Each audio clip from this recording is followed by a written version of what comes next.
Hello, everyone, and welcome to our international online discussion. As you know, on December 4th, unprecedented event took place. Millions of people all over the world joined to watch the conference, Global Crisis, Time for the Truth, to find out the truth about the climate, about the current state of things on our planet, how the things actually are, from the specialists, from the scientists, from the very people who dedicated their lives to studying the climate change and ecology situation.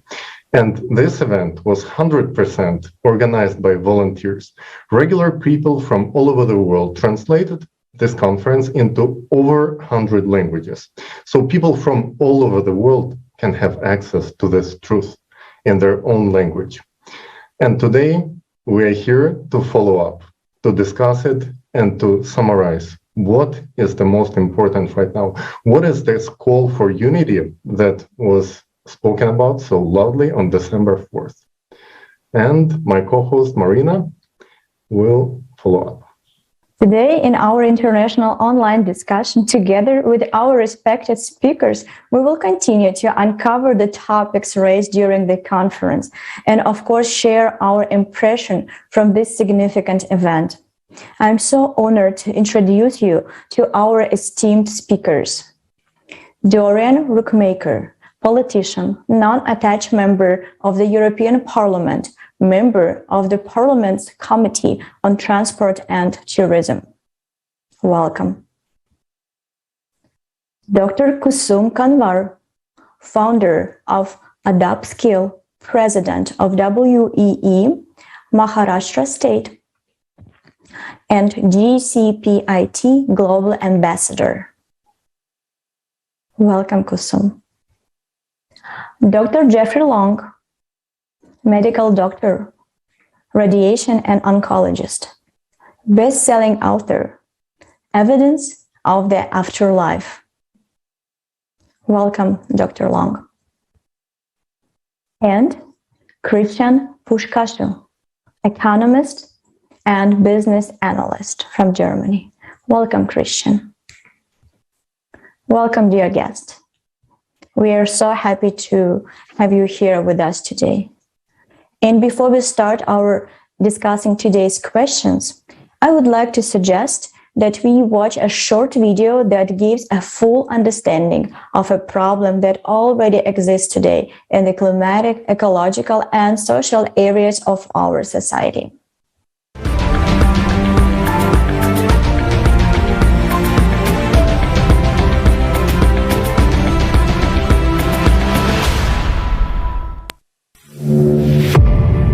The world must wake up.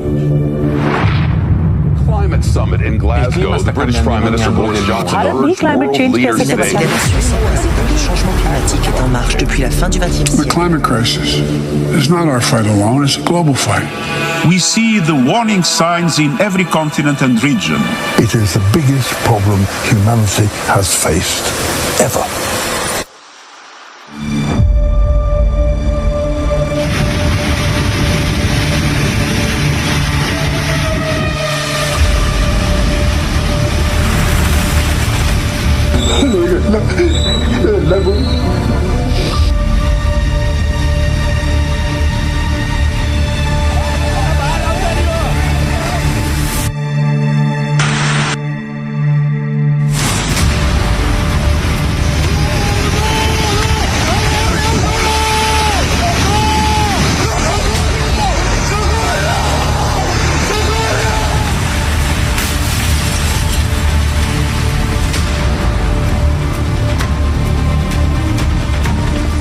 Dilaw Murayede Yanalaw Yara Masulo Zaire Taki Rara Hanalana Hanwari Rara.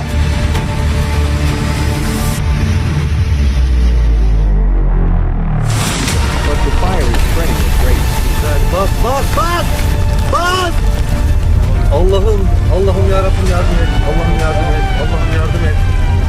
Allah'ım yardım et. Arkadan gelenlere yardım et. More evacuations are underway this morning as firefighters try to contain a fast-moving wildfire. It's safe, just go easy now. Easy. The car's heating up, it's gonna explode.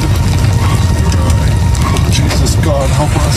It's a terrifying moment. A mother is trapped in her car with her 4 kids while huge chunks of hail tumble down on them. She does her best to calm them down. Oh, you're okay. It's okay. Go, go. Go. Pull over. Just pull over, Jordy.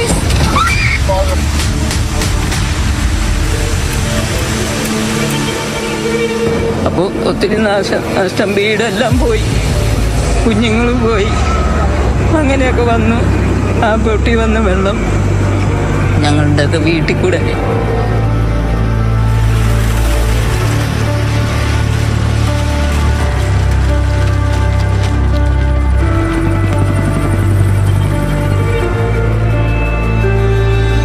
People feel that their workplace is changing before their eyes. The tragedy is, this is not a movie. And the clock is ticking to the furious rhythm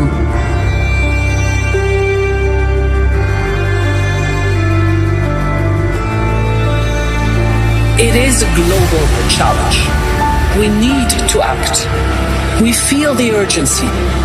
The longer we fail to act, the worse it gets, and the higher the price when we are eventually forced by catastrophe to act.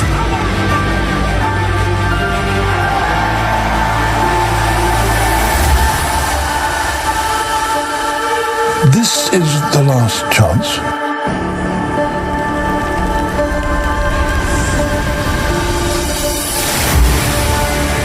We hear so many right words. The climate crisis. But have those words saved us from climate change? Have those words prevented destruction of the environment? Our world is rapidly collapsing.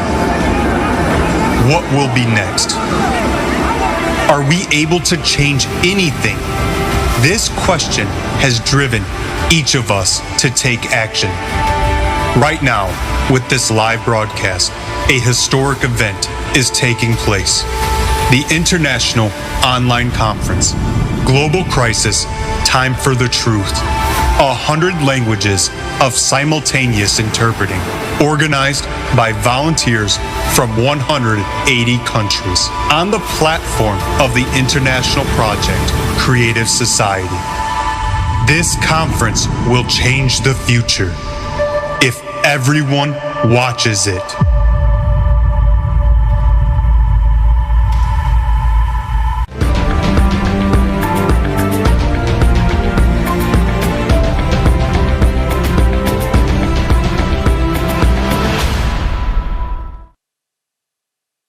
Wow, this was definitely not an easy video to watch for each one of us.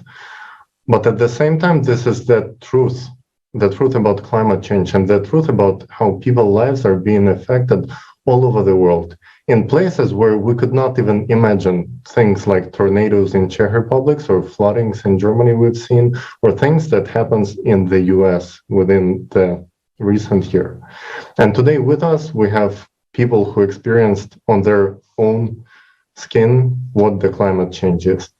And I would like to ask Dr. Jeffrey Long to share his experience about the conference and why it is so important to talk about this kind of things.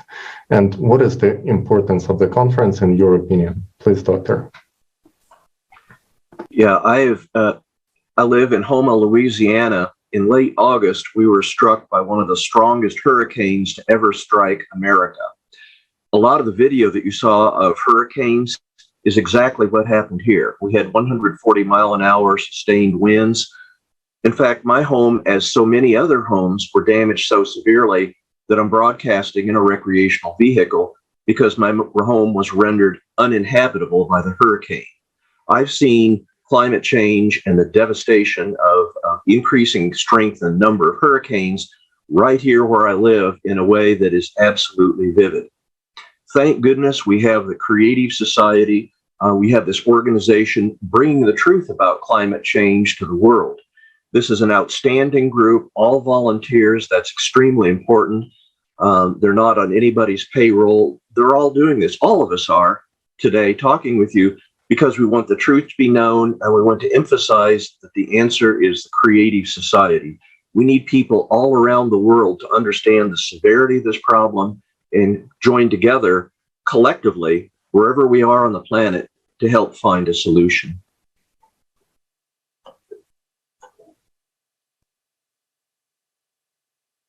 So much, Dr. Long, for your kind words. Dear Ms. Rookmaker, thank you very much for your participation in the conference. And could you please tell us, what do you think, how important is the international conference Global Crisis Time for the Truth?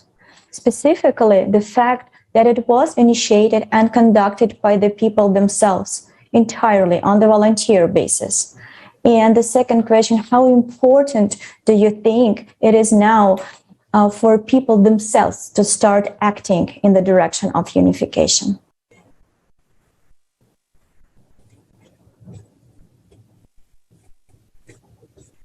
Thank you. I think it's very important that people start thinking about climate change themselves. The biggest threat of people acting against climate change is that it becomes a tick-the-box process initiated by governments, where people don't understand what they are doing and why. I think it's very important that people understand that they can take charge of their existence. And it's very important that you watch in the way you want to go. So you have to look at where you want to go. And I think it's good to know the truth, and it's good to realize that climate change can be a big threat to our existence, also on an individual basis. But we mustn't forget that it's very important that we take a look at where we want to go. Because if we take a look at where we don't want to go, we will end up there. This is a simple lesson of life. If you look in the direction you don't want to go, you end up where you don't want to be. So you have to look in the direction where you do want to go. And this direction is that we want people to take responsibility of their own lives and get connected with each other, because every one of us has so much potential. And that's why it's so important that this is an initiative on a voluntary basis, and that nobody's on a payroll of some organization or some industrial complex or whatever.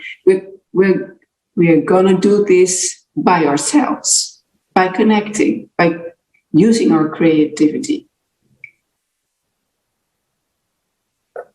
Thank you so much, Ms. Rookmaker. I couldn't agree with you more that we actually need a vision of the society we want to build. Otherwise, whatever we do without the goal, it just doesn't make sense. And today we hear people talking about what we don't like, what we don't want, but who's actually talking about things that we want? Who has the vision of the society where we want to reach out to? And I would like to ask Kusum, do you have this vision of the society we would like to build? And do you feel like it's been explained in the conference enough? Thank you so much. And namaste from India. Very honored to be on the Creative Society platform to speak on this topic. And I'm deeply anguished as a person to hear and see stories from around the world on the global crisis challenge that we have. But with the belief and almost, like a mission-like action that only by uncovering the truth in the society can we all take responsibility for each one of us. Now it's up to each one of us how we come to a decision that we want to make together, for humanity. So while when we're seeing the video and the conference on climate change, which increases the risk of extreme weather events, like storms and floods and wildfires and heat waves, also droughts, making them more unpredictable that we've seen, even in the recent past. It's happened to us in India as well. The rising sea levels and, the rainfall patterns as a result of warmer temperatures, which has destroyed crops and it's killed livestock here. It's threatened livelihoods, and food insecurity has increased. All of which, is leading to massive displacement that we all have seen. I think it's it's a shocking eye opener regarding the magnitude of a global crisis on a lot of issues that the conference has covered. So this is a defining crisis, of our times, and the impacts are, you can say, disproportionately experienced by people in vulnerable situations all the time. So definitely, it's connected, this whole global climate, it's connected to the system of sun, as I heard a few scientists, speak in the conference of the system of sun, earth, and oceans. There's wind, there's rain, and snow. So, there was a lot of information on this, and the description of the global climate includes how, for example, the rising temperature of the Pacific that feeds typhoons with, that blow harder, they drop more rain, cause more damage, making the sea level rise until a city can be underwater as well.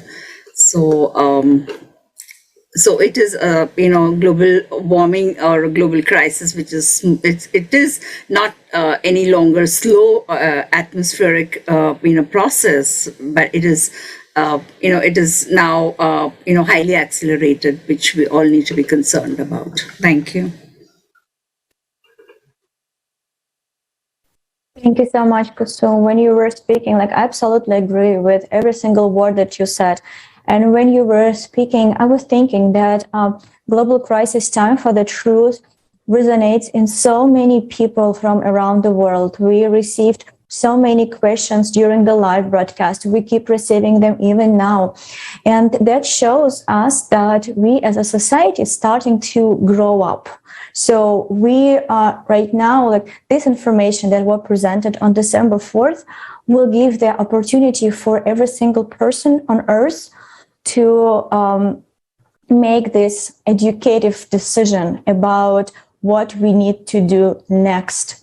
Because, as I think for the first time in entire history, such information about the format of our society, about the problem with the climate, with the ecology, and on such a scale, such a comprehensive approach were presented to the people. And right now, we regular people, what we need to do to share this information with every single person, so everybody understands the depths of the problem that we right now facing. And thank you so much for your kind word. Again, thank you, Kusum. Also, at the international conference, Time for the Truth, scientists and experts from different countries told us that green energy actually hurts the environment even more than fossil fuel, and that was absolutely surprising for me. Also, the question of the economic infeasibility of green energy was brought up as well. So today with us, Christian, you are an expert in economics, and could you please tell us, in your opinion, why is it important for people to know the truth about green energy and the true reason for climate change? Thank you, Marina. This is indeed a very good question. And I can say that I'm very amazed by the answers given already by the other guests today, because this interconnects very well. Ms. Rookmaker said that it's about checking the tick box, no? We check a tick box. And indeed, what's happening today with green energy is that many people who actually want to do something, I mean, everybody sees that the climate is changing. Just open your window, and you can see that the seasons are not there any longer. The sun is burning, it's raining too much, you have hail in France, floods in Italy, and it's totally upside down. Everybody can see this. But the thing is that the governments and the media are leading, let's say, the crusade against climate change in the totally wrong direction. We think, or we made to think it's all about CO2 and we can handle this. And if we pay higher taxes, CO2 taxes on the fuels, but then actually on everything that we consume, because fossil fuels are still used everywhere along the supply chain. I mean, just think about the textile industry, agriculture. I mean, even the tractors that we have on the field, they run on fossil fuels. Now, they still don't run on batteries or hydrogen or something, right? This will affect everyone. And we think that by paying these higher taxes, by looking at how CO2 certificates are being traded, by imposing CO2 quotas, and actually putting a very high burden on the population, which the population would be actually very happy to carry if it will lead to the desired result. But the thing is, and this is why this conference is so important to see, this doesn't bring anything, really anything, because the climate is a cyclical process, a geological process, a cosmical process.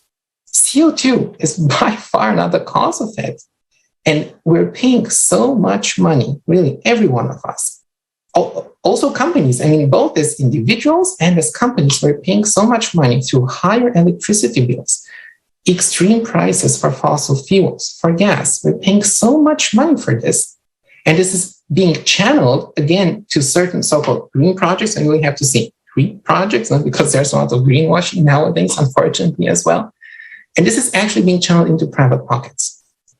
If you think this is nonsense, but on the other hand, in the format that we have today of our society in all countries, actually this is perfectly logical, because if you really have a question that concerns people, you don't have a solution, but you make a big business out of it. Yeah? And we're channeling public funds into private pockets. That's really preposterous. That is really, really preposterous, and is actually somehow the pinnacle, really the pinnacle of our power, profit, and consumption-oriented format that we live in, that even faced with this global challenge of an unprecedented scale, we can watch whichever video of whichever climate disaster, it's really unprecedented. And it's about people dying. The livestock, the trees, the cars, it's people first, right? We should care about the people. And people are dying. And if we still keep doing this nonsense, more people will be dying. Yeah, millions, billions. I really don't want to think of this scenario, but science tells us that if we don't do anything, this will happen. Well, we're making a business out of it. Really, it's shameful. I'm sorry. It's nonsense. It's shameful. It's criminal at the end of the day, because the governments and the people in power, some of them know about this. I mean, if you look at the IPCC report, it's at ClimateGate. This was very interesting at the conference, this topic of ClimateGate, right? Some of them know what's happening, some don't know, some ignore, but are just bandwagoning on this CO2 story. They're actually burdened with the responsibility of our lives, but they're not dealing with it correctly. And if you have so much authority and responsibility, you should really act accordingly. And if you don't, that's criminal at the end of the day. I'm sorry to say, but it's really criminal. Thank you so much, Christian. And it so aligns with everything that's going on right now in the society. For example, I just want to give this little example. Myself, as a resident of Los Angeles, California, a couple of days ago, I'm opening the page of Los Angeles Times, and what I'm seeing is that a state of California trying to ban using gas for the stoves to help the climate change. And you should see the comments, because people understand that it makes no sense and how much more they're supposed to pay for the solutions that will not change anything. As you said, people would be willing to pay if they knew that it's going to change. But these solutions, the green energy solutions, only making some pockets greener, but not helping our planet in any way. And somehow this hypocrisy with concentration on money, on profit, but forgetting about the people, somehow it feels like we forgot the most important thing, the people's lives. And as you said, people already dying all over the world. And unfortunately, we've seen it at the conference. And I would like to ask my next question to Ms. Rookmaker. How important do you think it is to shift the focus of our attention from the transition of energy, profitable schemes and everything else into actually saving people's life. And how do you think it is important to start talking about saving people's lives and not about the financial schemes that making some strange decisions, I would have to say, honestly. Please, Ms. Doran. Well, as I mentioned before, I think it's of great importance to look in the direction you want to go. And it's morally just to put human lives in the center of your actions. But I think this is, I'm not sure if everybody knows, but there is something like the pyramid of Maslow. And it starts with basic things that everybody needs, like food and shelter. And then you go higher up on the ladder as soon as you achieve these basic stuff. There is room for empowerment and development. And I think as we see now is that, mankind is acting like an 8-year-old in total, and it's the time when you first come into class and in the sense that before that you were just busy with yourself, but when you're 8 and you're a bit above, then you notice there's a class and that you are part of a group, and then it becomes very important, and then you get all these ego things developing and going on, like you want to be the best in class, you want to be the one with the most friends, or you're telling somebody, if you're not my friend, I'm not your friend. Well, if you look at a global scale, I'm sorry to say, and I don't want to sound pretentious, because we are all in it, I think. But if you're not careful, you get drawn into the busybody of business of how important can I be, and how will I achieve this? How is it with my status? How many likes do I get? And these are, of course, all distractions of things that are really important. And what is really important is, of course, human life, and not just the human life of some famous person or some very good person even. Human lives are important. Every human life is important, and we all count, and we all have a contribution to make. And this focus on making money and being successful, I think this is the status of it. It's a bit the status of someone, of an 8-year-old in class trying to be the best of class. And of course, this can be a useful thing, but you have to canalize it so that everybody can enjoy it. And people who are so busy with trying to make more and more money, we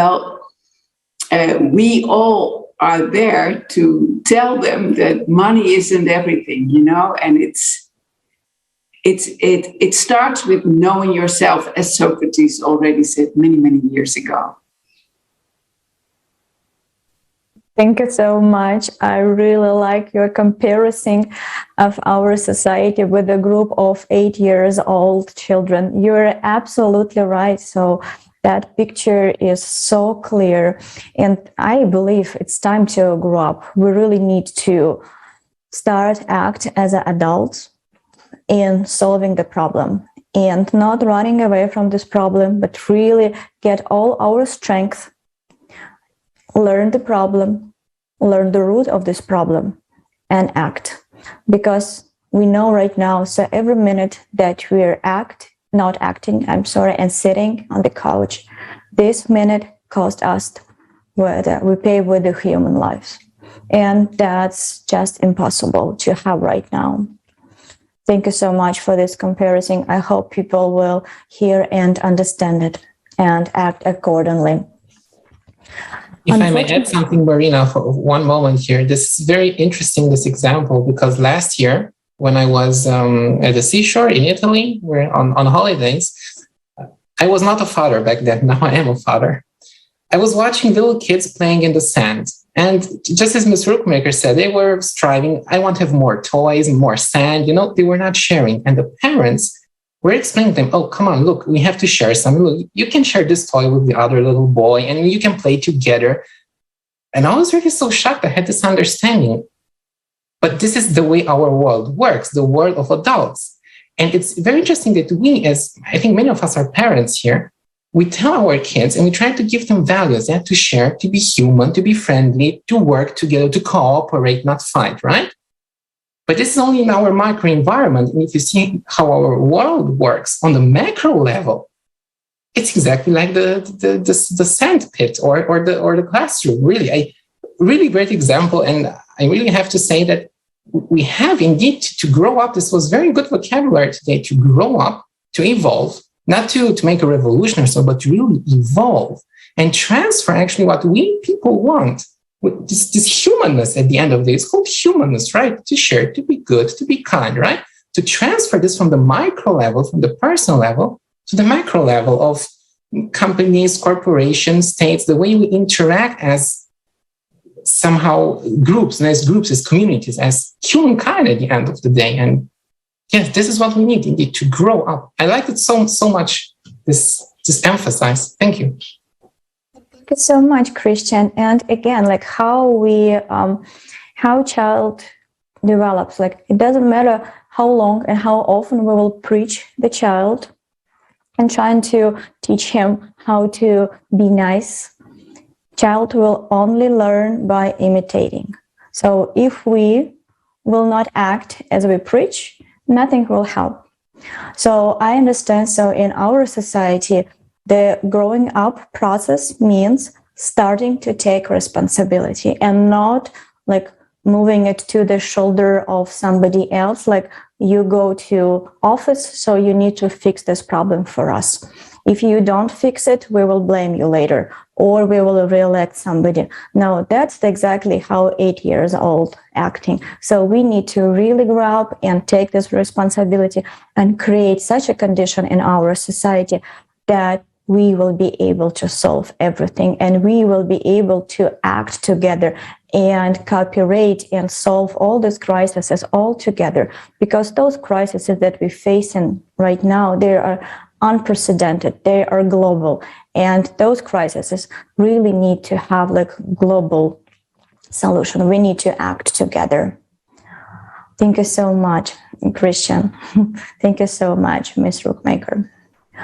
And Dr. Long mentioned earlier that he had to live through the Hurricane Ida, which recently struck the United States. And Dr. Long, you know how it feels to be inside of such a disaster. Could you tell us today, like how you and the other victim dealing right now with its consequences? Sure. As mentioned, I was, my home literally was ground zero, about the center of where Hurricane Ida hit on August 30th. So I've seen vividly how every hospital in the area closed. We had National Guard come in, we had emergency medical services. We couldn't really meet the needs of everybody. So here we are with thousands of people, homes destroyed like mine. I'm lucky I had good homeowners insurance. A lot of people don't. They're still living in tents. They're still living in basically squalor. We went weeks and weeks with no running water. We didn't have heat. We didn't have air conditioning, no electricity, no internet access. I mean, this was devastating here. The recovery from Hurricane Ida, while it's gone on for quite a while, is going to literally take years. Even if you drive down the street today in my town of Homa, you're still going to see wreckage all along the side of the road. You're going to see buildings destroyed, just literally skeletal remains of them. So this really hit home to me to see the effects of climate change. This is a hurricane unlike anything that had hit this area in history. Far more powerful, and we've had far more of them in recent years than we've ever had before. So I think it's believed by me and other people that this is an effect of climate change. To see firsthand the devastation economically, socially, and just basically over a wide area. I mean, there was literally about 60 miles of devastation that the hurricane left, is really a vivid reminder of just how serious climate change is and the very human aspect of to what happens when that happens. People suffering, the misery all around me is just incredible. We had a lot of people, as we've talked about, pulling together, good neighbors. We had people fortunately expressing those kind of values we all wish for everywhere, where they're trying to help each other, but it's still, the impact was just incredible here. And it certainly, you really learn the critical importance of having that value of helping each other. We saw that as a community, we all pulled together, and that really went a long way in helping to deal with some of the crises that Hurricane Ida left. Thank you, Dr. Long. In preparation to this interview, when we were talking to you, and you really shared this story that neighbors would come and help you to fix your house or whatever is left of it, right? And we've seen the same story with our volunteers from Czech Republic after a tornado, when they were sharing stories that people from another towns and villages would come and help with toolboxes, fixing the bridges and houses before the government got involved. And this is so surprising because in all the Hollywood movies that we raised in, it's a completely different story. Everyone is fighting for themselves, trying to save themselves, but in real life, people act different, people act humane, and people are much better than we could imagine. One of the most important parts of this conference was sharing the stories of refugees, which was very heavy for our volunteers, and we were questioning ourselves, is it going to be polite, is it going to be appropriate to actually reach out to people and to ask them to share the stories about the heaviest experiences they had in their lives? And we were really questioning until we started acting and conducting these interviews. And we saw how much happy people were that somebody cares about their lives, about their stories, and put in efforts to let people know that tomorrow any one of us can be on their place. And today we all need to unite. So right now we're going to watch this video, which might look not easy to watch, but it's very important for each one of us to actually watch it and share. Please, let's watch the video.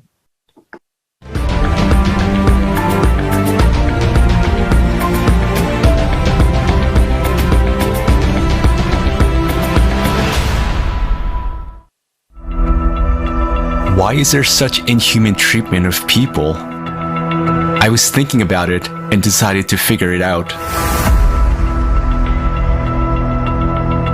You will never spend a month without being attacked with a xenophobic attack, because they say as a foreigners we are stealing their work. I've lost that hope of being in the great society. I don't know, I've lost that hope because seeing the way that people are being killed, seeing the way that people are being shot in my eyes. A child can be sold many times. I remember one day I came across the story of a girl who was, she was Turkish. She had been sold 17 times, and she had been trafficked from one country to another 17 times, and she had experienced only rape. I also sat in many auctions as a customer, as an undercover when I was doing the undercover. There where we were sitting for the auctions, 9-year-old girl, 10-year-old girl, as per the demands. So the trade called the first time sex. Whenever the auctions will happen, new girls arrive in the trade, so they put the auctions. So who will bid the last demand, the money, that person only will use that became full night for his choice. The business that is made of spare parts, the human spare parts. How many children have been transferred from one place to another, and then being operated on. For some rich guys in different parts of the world to get a kidney or get something else from their bodies against their will. Black markets, traffickers, mafia is part of this economy that is ruling the world. So what else I can say? That I only see that the other possibility is to spend money instead of constructing walls like we are doing in Europe. In our society, human life has no value. How is it possible that instead of help, people encounter violence, aggression, abuse, and slavery? This is not a migration crisis, but this is a crisis of humaneness. People, by looking at the existing legal frame, will not ever be entitled asking for protection. Because you will ask them which country you're coming from, they will say there is no country. I had a country called X, but the country now is underwater. Or I had a village and this village is being totally destroyed or disappearing. It turns out that there are still no effective programs for the resettlement of refugees. For so many years, the United Nations has been working. For so many years, the Refugee Rights Commission has been working. So many humanitarian organizations and NGOs around the world have been working, but there are no working, established or adopted programs on how to work with these refugees. There are none, and the Refugee Commission itself admits this. Now refugees are forced to leave their homes. They face condemnation and cruelty. They are left alone with their misfortune because of the consumerist format of society. Tomorrow's climate catastrophes could be upon us as well. Answer yourself honestly. Are you ready to face what refugees face? Are you sure you won't be in their shoes? That you and your loved ones won't have to go through what they're going through.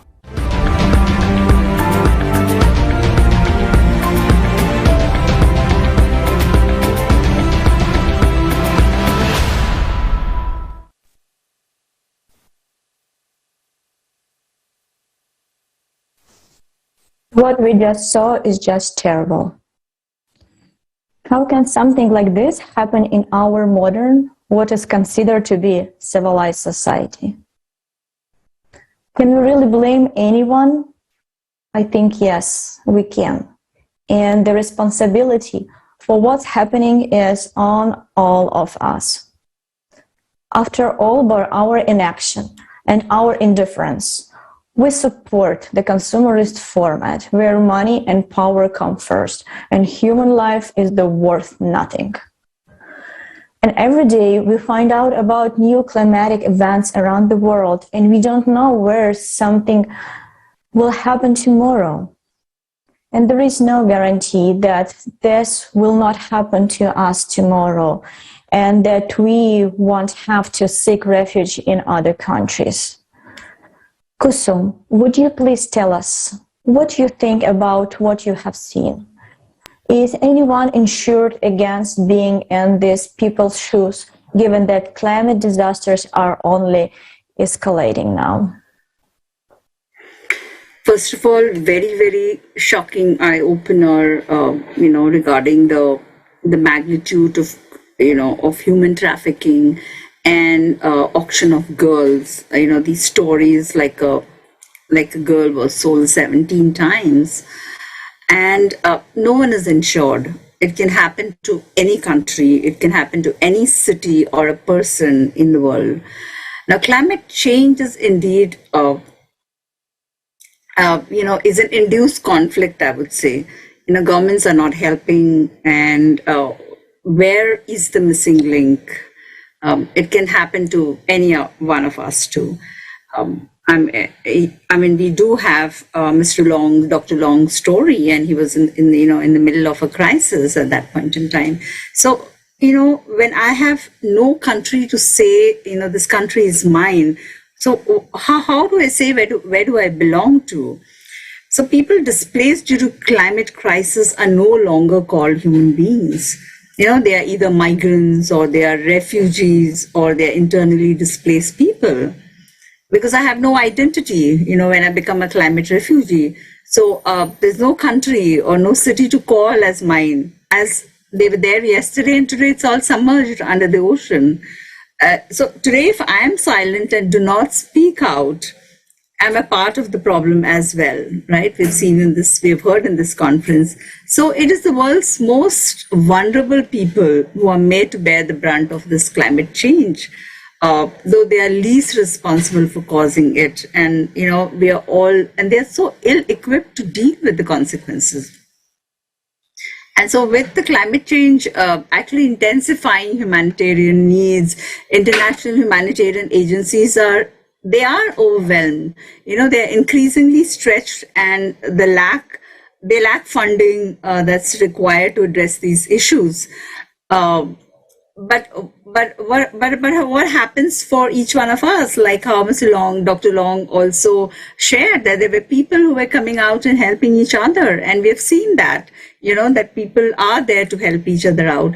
So if you're going to see that there is no one that is insured, and as a reminder, for a refugee, someone for whom it is not safe for reasons of ethnic, social, political, religious characteristics as well, to be sent back to their home country. So, and there are no laws defined in the UN Convention as well. So I think it is up to us, and it is people like us, the common people like us, ordinary people like us, who need to represent not just the humanitarian need, but we need to also represent the political instability that is happening. And about the consumeristic society and the climate refugee problem, is also from the scientists who have strong beliefs about the world that they live in and their personal agendas as well.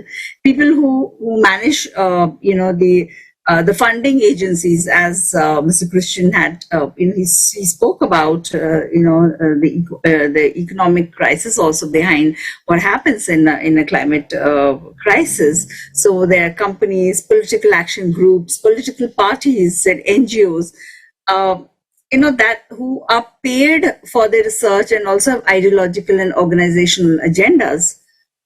And so today, actually, no one values the environment, and therefore environmental expenses are considered extras, and so expensive, so expensive is what it's being told. So I think, with the sea level rise and with the consumeristic sort of a mindset that we have, we all need to understand that, no one is insured, and we have to take the responsibility for ourselves and probably, the other human life as well. Thank you.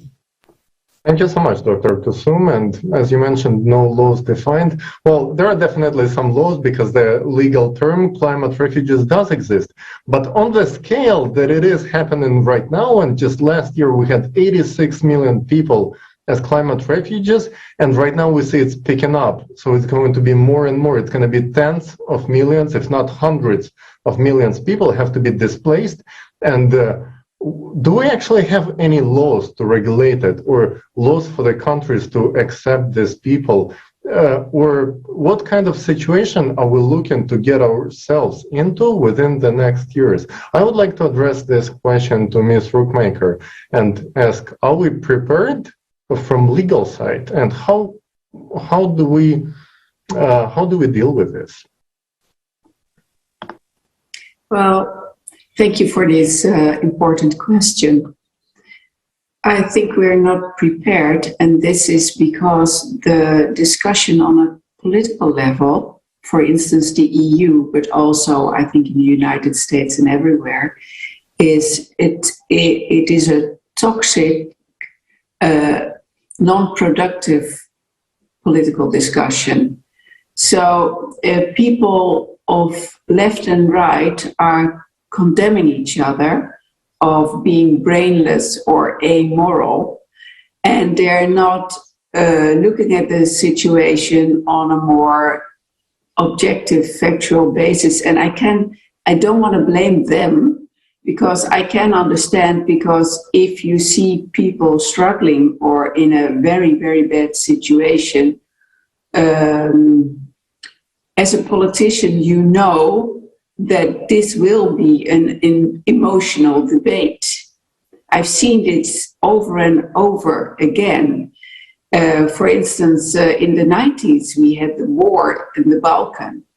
And there were people in my own country, in the Netherlands, who said, we should do something. Nobody know what it should be, what we were doing, but people just couldn't cope with the negative things that were going on the Balkan. And then people try to escape this anxious feeling by coming up with short-term solutions.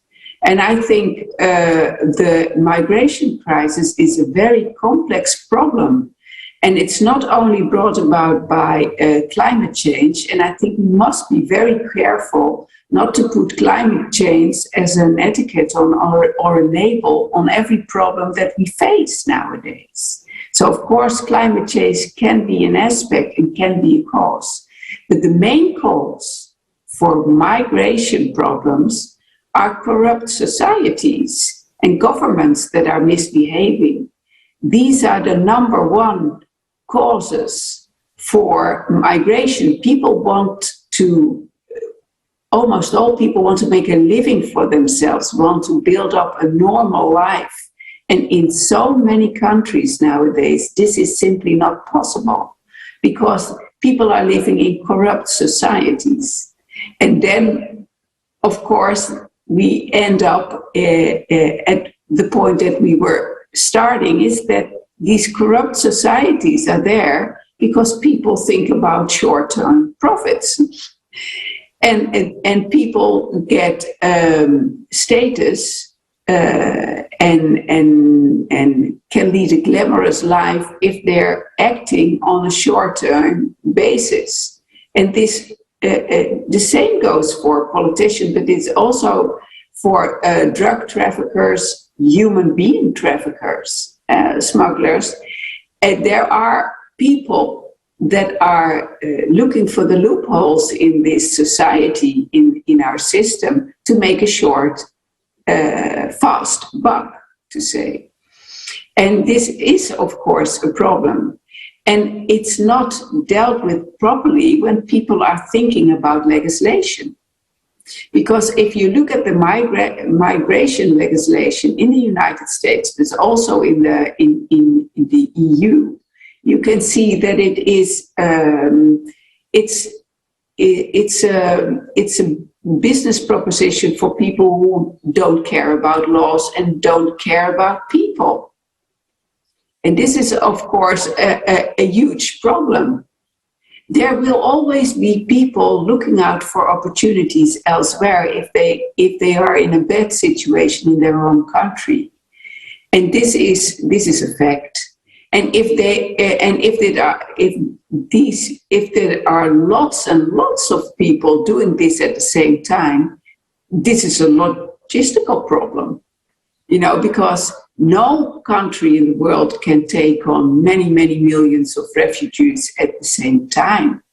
So we have to look at the cause, and the root cause, I think, of migration problems and people want to get out of their country is war and corrupt societies. Thank you. Thank you very much. You're absolutely right that the main root of all our problem is the corrupt format, consumer format, the format where profit stays on the first place. And definitely we are facing right now labor migration, war migration, and with the escalating of climatic disasters, we are starting to see more and more climatic refugees as well. And definitely we are not prepared for that situation. We cannot fix it in this format. And the only way out of this terrible situation that we have already is to change the format. Because just think about like what will happen if we will start to create new laws, start to act, build entire economy around the value of human life. Everything will be different. But again, this process will start only if the majority of people will start this change, this peaceful change, and start to act. And I would like to ask Christian, from the economic perspective, could you please share with us how do you think our society will change when we adopt that the human life is the highest value? Our society will definitely change for the better in all aspects. This sounds maybe like a dream, a utopia. I hear this all the time from people who are skeptical about a creative society. But we have to understand one thing: the way the economy and the society, I mean this legal, economic, social framework, this, let's say, this multidimensional framework that we have, you can call it social contract, for instance, no? This is not a law of physics, not a law of science, chemistry, mathematics, made by whoever you want to believe, made by God, made by the universe. It's not something exogenous. It's something that we make, we people make. So we designed it today to have it in such a format, with people who are in positions of power, profiteering, enriching themselves. This is what we have today. And we have to understand this, and it has to click somehow here. Not that the solution comes somehow from here, right?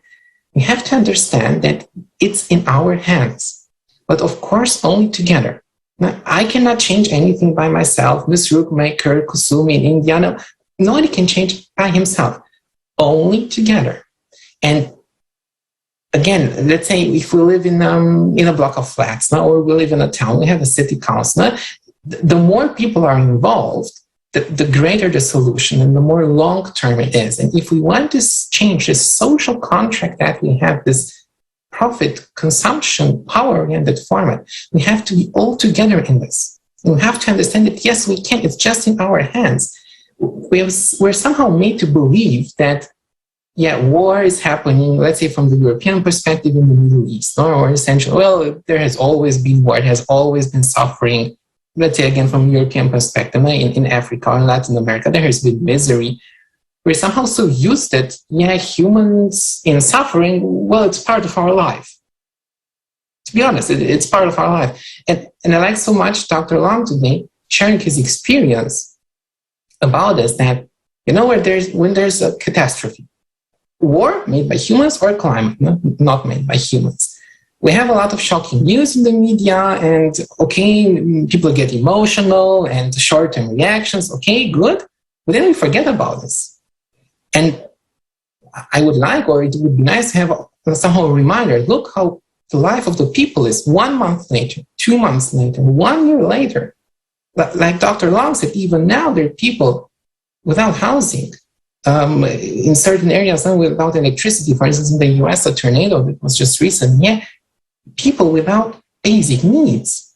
And this is the reality, but then we just shift our attention to other stories, our problems, and then life continues in this survival success circle, right?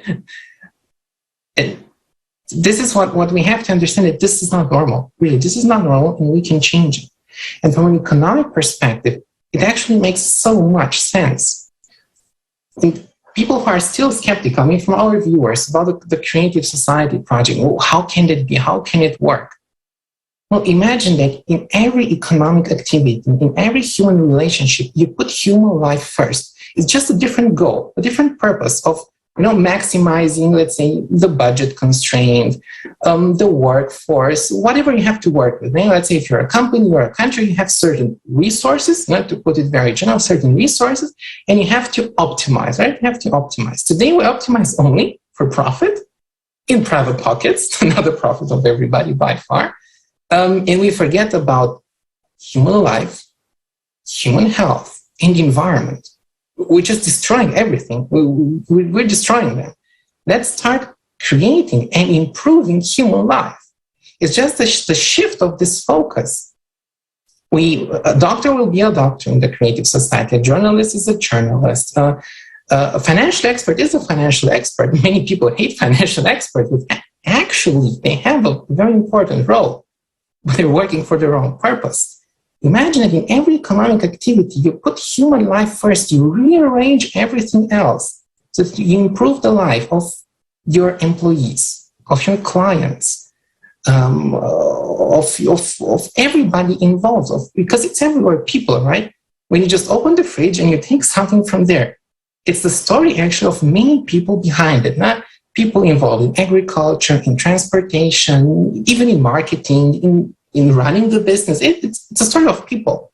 And unfortunately, when you open the fridge today, it's a horror of the stories behind it. There's child labor, exploitation, unfairness, insecurity, inhumane working conditions all around the world. I mean, from a European perspective, again, we think that it's only there somehow, maybe in Asia or in Africa. No, it's even here in Europe. It's preposterous. Even here in Europe, in Spain or in Italy or in Eastern Europe, it's horrible how inhumanely people are treated. And imagine it in each economic activity, you change the focus. Now, if you're a doctor, you put human life first, you focus on prevention, you focus on medication, best quality and appropriate treatment, not who's paying the bill, who has the highest insurance, who's insured with this or that company. If you're a journalist, you write about the truth, you write good articles, you write truthful, real analysis of situations, not decontextualizing or something. Thinking about the sponsors, which advertisement is going to be placed on this article, which generates more money. If you're a company, even as a company, I mean, we're all hostages in this consumer format, because let's say if you somehow shift to, as we call it today, somehow organic, long-term, sustainable, well, your products are very expensive, you're not so competitive, you really have a problem running your business. I mean, running a humane business is really a challenge today because you have the competition. And from an economic perspective, if you remove this actually crazy idea of this unhealthy, insane, unfair competition, companies don't have this pressure. The creative society format of people where human life is first removes this pressure of surviving, of chasing profit, removes the pressure. And then you can start focusing on what is important. For instance, as a company, you produce high quality products, good products. You care about where you source your products, what services you deliver. You care about your employees. You don't, again, look at this bottom line, the profit. No, you look at, are your employees happy? Are they healthy? Are they safe? Are they secure? Are they well treated? Are they happy as humans? And there's one entrepreneur who said one very important thing: stop focusing on your clients and customers. Focus on your employees first. If they're happy, they will make your clients or customers happy. Again, because we're humans, and that's right, a happy person will make everybody happy around him. Sounds again like a fairy tale or a dream, but please exercise this in your mind. Wherever you go, to the supermarket, to the drugstore, to the car service, if you fly by plane, by train, doesn't matter. Think and see how everything can be changed, sometimes in smaller steps, sometimes in bigger steps, but everything can be changed. And of course, just one company, one person, one manager, one government official, one politician, not even one president or one country could work this way. Because we're all interweaved. Now we're all in this big mechanism now called humanity on this planet Earth. And all together we have to focus on this, on establishing and really uniting in this idea, in this goal of putting human life first. In practice, not on paper. Papers, we have enough constitutions and charters, and we have enough of that. But we see what's happening in parallel, right? We saw this horrendous video with the refugees, which is the truth. Let's unite, and only by uniting, by channeling, by putting all our attention and time to what we want to maximize. We don't want to maximize profit. This is what every economic student learns today. Maximize profit, maximize shareholder value. No, maximize human life, human health, environment, improve human life. Isn't that what everybody wants for? I mean, everyone as a person wants to be treated fairly, nicely, decently, to be loved. This is what every human wants, right? So if we want this, why don't we start working on this? Start working on this. And if we want this, then let's give it. Let's make it a reality.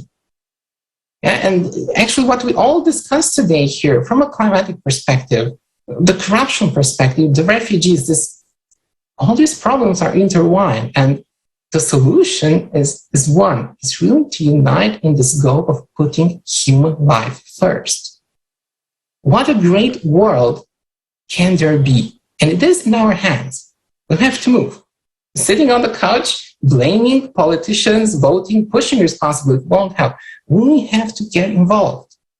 That's the key. And we need it now more than ever, because climate change is a huge threat, a global threat. It's about life and death. If we are sitting here, we are the lucky ones that were not affected directly, our lives, by climate change. And maybe looking at Dr. Long here, we're the lucky ones, really. We're the lucky ones. We could be the ones in the news or in the videos. We're the lucky ones. So let's start doing it now. Wow, Christian. Well, I feel very inspired to build a creative society after this. And I think everyone understands it. Even living in the first world countries, working for good tech companies, what I see, everyone understands that there is no security in tomorrow. No one can say that they are actually have the, imagine the society where the fear of uncertainty of tomorrow is removed. And if all the brightest minds of our society would work towards this goal, instead of trying to raise the market value of their company shares in the third quarter of the next year, right? Or developing a better sneakers or model of the cell phone. Maybe we're just not focusing our attention in the right direction. How easy we criticize certain politicians or talk negatively about certain public figures, and how hard it is, how uncommon it was up until now to talk about the vision of the future, which we actually want to live in. And this is amazing that this event, this conference, this roundtable is actually a shift in the consciousness. It's a big shift. And I'm just happily watching how Dorian was listening to Christian, and I see that there is demand. I see that there is demand among all spheres of society. I would like to hear your thoughts, Ms. Rookmaker, about need of unity, right? Can we solve this kind of challenges on local level or even country level or even continent level? Or this is something that requires actually much bigger unity of our civilization as a whole and this format of the society that I think we have to make a distinction between solving a problem and making a contribution to it. Because if we mix the two together, it could be emotionally overwhelming, and it would make you passive. Because as Christian already so clearly put it, then you think, well, misery has been always there, and what's the point, and what can I contribute to change it? But I think, we've all played, I think, or maybe not all, but some of us have played with a magnet and with iron on the paper that you can, when you were small, or maybe when you were in high school, as a sort of project that you could see how magnetism works. And as Christian put it, if we are all focusing on profit maximization, then we're going into the negative direction. But if we are focusing on human life and positive things, what did I do today? How did I contribute to human lives, the protection of them? How did I contribute to unity, to world peace? if this is the focus that you have, actually your life is getting better instantly.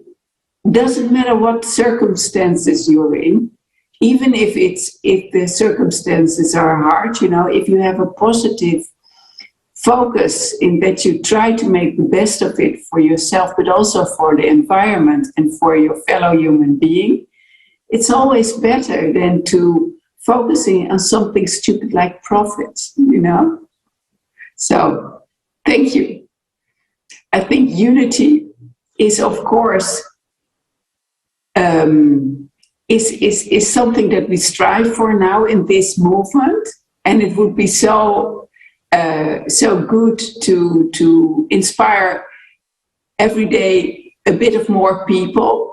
Because if we're able to magnetize other people, not hypnotize or manipulate, but magnetize in the sense that you see that we can convince them that just by shifting the paradigm, by shifting the focus into something positive, our world could be so much better place to be in.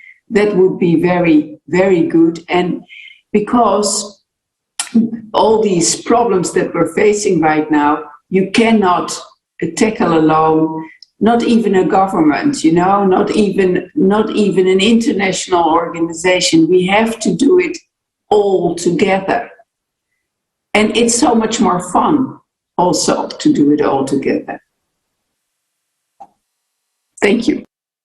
Thank you very much. I absolutely agree that unity is the power, and only together, by multiplying our human potential, we will be able to find the solution. This is in our nature. Together, we can do a lot. But what we see in our format, the consumerist format, is the format that divides us, format that pits people against each other. It is designed so that everyone is fighting for their own skin, for their own wallet. And under these conditions, unification is impossible because you cannot make millions from it. It's not profitable.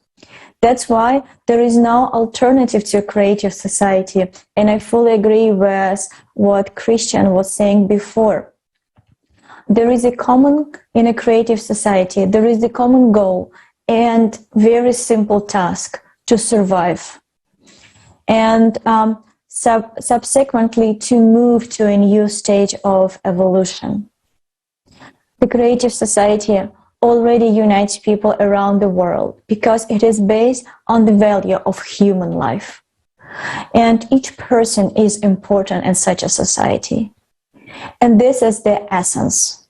And this is what fundamentally different from the consumer format, from corrupt format. In this consumerist format, we will not find a way out of those crises in which we are beginning to sink today. And there are more than ever before. Our common future depends on the action of every one of us. And I'm absolutely agree that the information about the possibility of building creative society needs to reach everyone.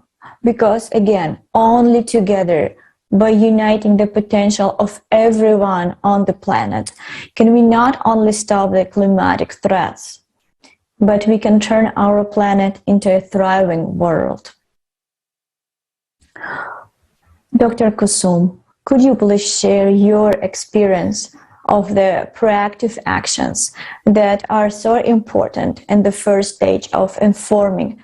And what can everyone do right now in order to spread this information about creative society?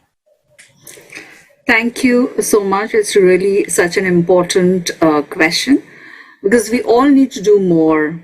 And I think mindfulness is the key to, to resolve a lot of challenges that we are facing, that the world faces, that's converging environmental crisis. and the accelerating destruction of nature and climate change. So like the creative society, when we are united, united we can, as we say. So we are the ones who can change the world, and it is time. So what is happening in today's world is a result of a consumeristic format of society. So for our humanity to survive, we need a new format of society, and that's a creative society. So there's an importance of bringing people together to build this creative society where the value of every human life comes first. Even if the situation, seems a huge uphill task, it is important to remember that there's always a way out, especially when people are already building this creative society. Over the last 4 months, we've seen there are thousands of volunteers, all across the world, who have got this conference together as well. They're all uniting all people, on a spiritual and a moral basis, and that will all make it possible to survive and endure despite the global crisis on the earth, and build a decent world for all people. Now, the fundamental law is that everything affects everyone, everyone. So no one person can be left behind.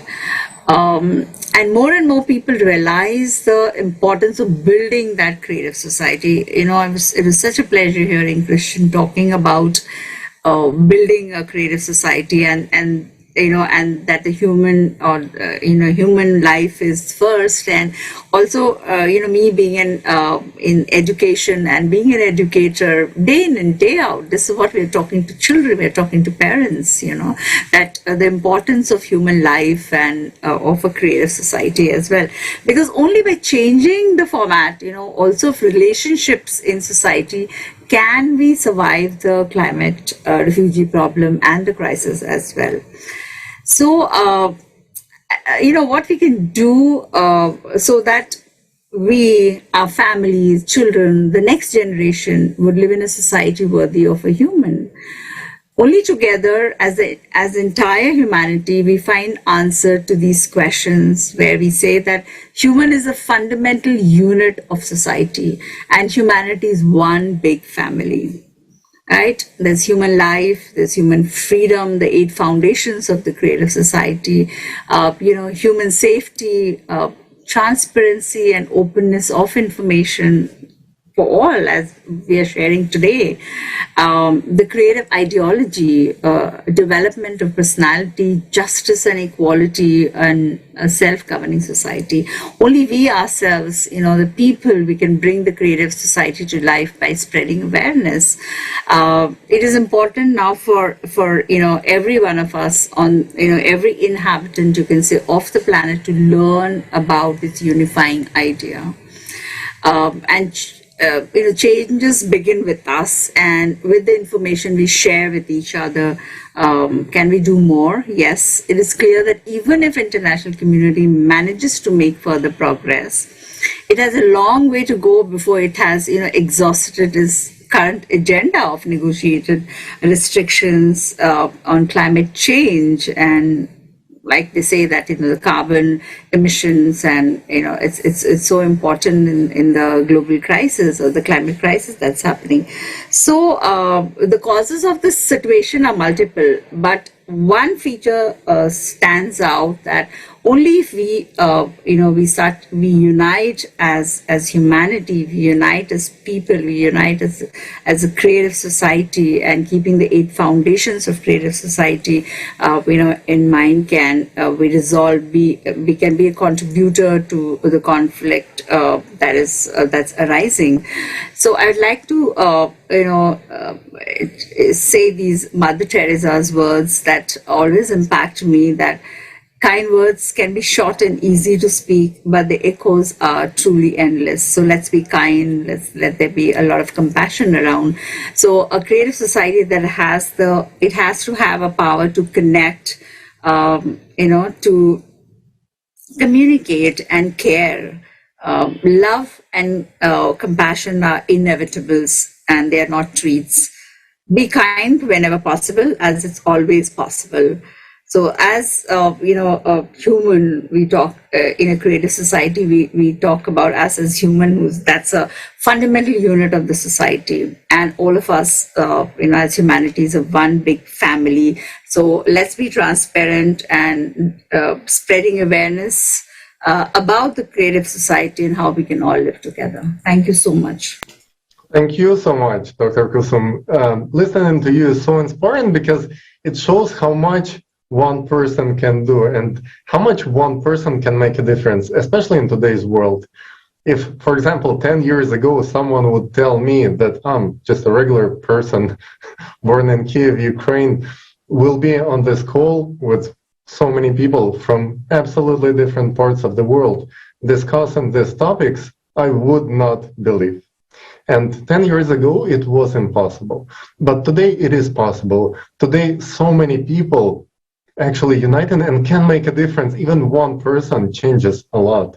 Even one person conducting an interview with a specialist, writing an email, making a story on their social media, letting other people know that, whoa, we can live different and that you're not alone. Because what I found out that whenever I was conducting interviews in California with different people, I found out that all of them want to live in this world, which basically is creative society, but they didn't know about the project. They were just describing the 8 Foundation. When I was serving them, I was asking people, what kind of society would you like to live in? And they were like, wow, what an interesting question. Never thought about it, but let me explain it to you. And that's funny that after basically telling me about something that's written in the Creative Society Foundation, they would say, this would be great, but other people wouldn't support me. So with doing what we're doing, we actually breaking this illusion of people thinking that they are alone, wishing for the world to be better. No one is alone. We, all of us, 99% of people, we want to live in this world where people live in peace and unity. And I would like to ask Dr. Jeffrey Long, since I know you support, understand the whole idea of the creative society, how can we let other people know about this importance and actual understanding? Share it with other people. What's your idea? That is a great question. How can we get the word out about the creative society? When Hurricane Ida wrecked this whole geographic area just a short while ago, I saw creative society in action. Immediately, with devastation everywhere, people helped their neighbors. They didn't ask how much they were being paid. We didn't wait for the government. Over and over, all around where I live, people got together through compassion with people that had had great losses. We all worked together to help each other. We provided homes. We provided water when we were running out of water. There's no flowing water for a while. Helping people to recover from injuries. Those of us in the hospital, all sometimes driving through the street with debris on the street, got to the hospital and mobilized as quickly as we can to help people, to help those that were injured. I saw it in action. This was a compassionate, loving outreach by so many people in this area. I'm still literally in awe at how the power that was. And on top of all that, when you reach out compassionately like that, lovingly to other people, they realize how important that is in their own lives. They're more likely to reach out to others to help compassionately. There's like a ripple effect with this compassion, with this love that people see in action in their own lives. They're more likely to reach out to others in love and compassion. So I've seen this, and I've seen it vividly, and I know its power. Now, we've talked about climate change and its disasters like hurricanes. We've talked about the refugee crisis. That's frightening. But the good news is, I think, as I saw vividly here in my hometown, working together through the concepts of the creative society, there's a real hope for the future. I think as we all reach out as a group here, what we're sharing here today, I think that's very important. I think another thing that's very important is to understand creative society starts with each and every one of us. Day by day, week by week, there's going to be opportunities to reach out to others compassionately, to help them understand the power of compassion by what we share with other people. And then you can expand that out to regional expand that out to the government, express those values of a compassionate society, of creative society. And I think working together, all of us aware of just how extremely important that is, in spite of all the stuff we've talked about that's scary, I think there's real hope for the future. And I think all of us working together and all of us listening to what we're sharing today can be a very important part of bringing that about. Wow, Dr. Long, thank you so much for your experience. Again, it warms my heart every time I hear the story of people actually helping people, not waiting for the government to come, just getting in their truck, getting the toolbox in and going out there to help other people, get food, get shelter to those who are in need. And I think this is the human essence. This is the human essence of each one of us, because it doesn't matter what kind of material achievements we get in this life. The only thing that can make a person really, really happy is being useful and actually helpful to other people, to the society. So let's get this idea popular and let's actually build a society that's actually worth living. Because today we all are in one boat. This boat, you can call it a spaceship. This is our planet Earth. This is a very tiny little place where all of us are connected and can be just one Zoom call away from completely different side of the planet. So at the very end of our international discussion, we have this really, really warm video which actually shows this allegory of our society and the challenges that we are about to face, that we are actually facing right now. We regular volunteers, people here today on the call, and people behind the scenes, because our viewers seeing these faces on the screen, but there is a big technical support team. Just one call is being translated into over 14 languages. Can you imagine that? And people translating it, not being paid by anyone, and nobody is financially interested. And that's, I think, what makes it so unique, because that's why we can say the truth, because we are not afraid that our research project or our job won't get financed or paid tomorrow. We don't care about it. We're not interested financially, and this is what makes it so unique. We can actually tell the truth because we care about the future. So that's actually a funny thing. When people ask me who finances Creative Society, I usually ask, who's supposed to pay me money for me to care about my future, about future of my kids? Is there anyone supposed to pay me money for that? I don't think so. I think we should bring more clarity into actual purpose of a human life and actually make human life valuable. Thank you so much for being with us. Thank you all our amazing guests today for your speeches. It makes a huge difference, and it makes our hearts warmer to hear that there are amazing people like this out there in the world. This is what Creative Society is about uniting people who really care about humanity. Thank you so much. And let's watch the video.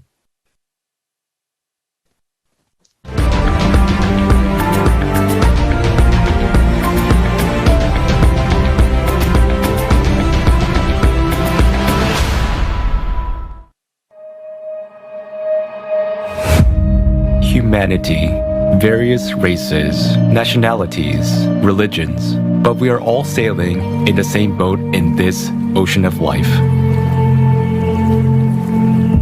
At the course of all-absorbing consumerism, which our common ship has taken today, is leading us to precipice. Just a little longer, and we will irreversibly fall into the abyss of economic, social, and climate catastrophes. Perhaps someone doesn't want to see and admit obvious facts, yet being afraid to turn around and see the reality. In the endless rush, in the ordinary everyday routine, in the race for success and survival in this world of consumerism. But every day, more and more people stop and ask themselves these questions. Where is this world coming to? What does the future hold for me and my children? How can I make sure that the world will be a safe, happy, and prosperous place?